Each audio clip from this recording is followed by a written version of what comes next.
Lagi-lagi kita membahas dengan makhluk bumi, ya karena kita sedang menempati bumi yang fana ini.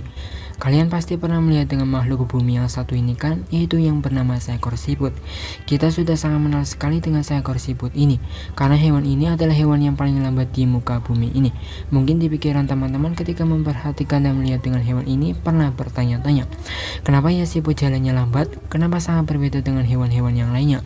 Atau bahkan mungkin pernah bertanya tentang kenapa rumah siput tersebut selalu dibawa kemana-mana.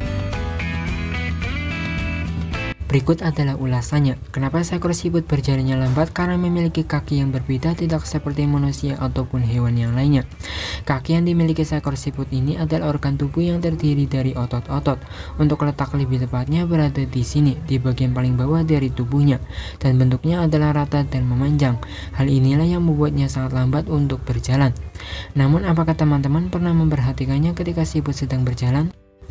Bahwa seekor siput ketika berjalan juga mengeluarkan sebuah cairan yang berasal dari kelenjar di dalam tubuhnya, sebuah cairan yang berfungsi untuk melindungi kakinya apa yang akan dilewatinya. Dengan kata lain, agar siput tersebut tidak terluka oleh benda-benda yang sekiranya tajam. Jadi tanpa sebuah cairan tersebut, tentu kakinya pasti penuh dengan luka.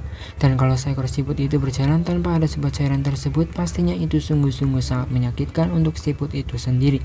Namun bukan hanya itu saja fungsi dari cairan tersebut, tapi juga berfungsi untuk melicinkan agar mempermudah saat berjalan, gengs. Terkait dengan berjalannya si siput, menurut sebuah penelitian, siput hanya memiliki kecepatan maksimal 0,03 mil per jam, dengan asumsi 1 mil sama dengan 1,609.344 km. Berarti seekor siput hanya mampu berjalan maksimal sejauh 1,34 cm dalam kurun waktu 1 menit. Rekor inilah yang menjadikan siput sebagai binatang yang paling lambat di dunia. Meskipun begitu, siput sangat cepat untuk berkembang biaknya, guys. Itu sebabnya siput tersebar di kawasan dunia.